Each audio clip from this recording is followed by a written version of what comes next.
Hello বন্ধুরা, অনুরাগের ছোঁয়া ধারাবাহিকের আজকের পর্বের আপডেট নিয়ে চলে এসেছি তোমাদের সামনে।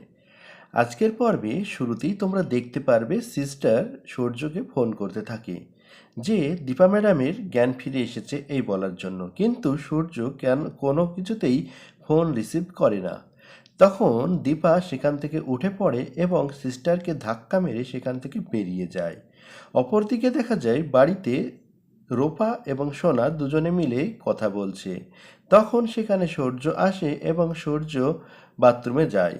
বাথরুমে গিয়ে সূর্য নিজের মনে মনে বলতে থাকে, সোনা এবং রূপা তোমাদের দুজনকেই আমি এখান থেকে নিয়ে যাব, অনেক দূরে নিয়ে যাব। আজকের যদি এই ঝড় বৃষ্টি না হতো তাহলে আমি তোমাকে আজকেই অনেক দূরে নিয়ে যেতাম তোমাদের দুজনকে।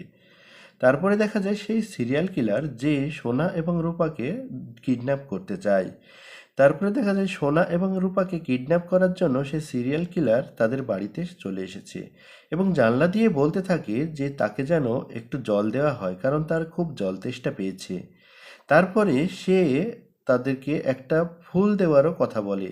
সে বলে, আমার কাছে অনেক ফুল আছে, তোমরা এই ফুলটা নাও। তারপরে সোনা এবং রূপাকে দুটো গোলাপ ফুল সে দেয় এবং তাকে জোর করে ধরে নিয়ে যাওয়ার চেষ্টা করে। অপরদিকে সূর্য বাথরুম থেকে বেরিয়ে সোনা এবং রূপকে ঘরে না দেখে সে বাইরে বেরোয়। তখন দেখা যায় দীপার সঙ্গে সেই কিডন্যাপারের ধস্তাধস্তি হচ্ছে এবং দীপাকে ছুঁড়ে ফেলে দেয় কিডন্যাপার। তখন সূর্য দীপাকে ধরে নেয়। তারপরে দীপা সে সোনা এবং রূপাকে কিডন্যাপারের হাত থেকে ছাড়িয়ে নেয় এবং তাদেরকে ঘরে নিয়ে যায়।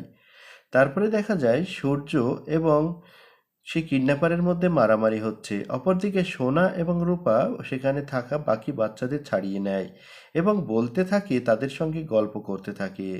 অপরদিকে দেখা যায় কিডন্যাপার সূর্যকে চাকু ধরে আছে এবং বলতে থাকে, আমি তোমাকে কোনোভাবেই এখান থেকে যেতে দেব না, তোমাদের দুজনের কারোরই এখান থেকে যাওয়া হবে না, আমি একজন খুব আর্টিস্ট মানুষ।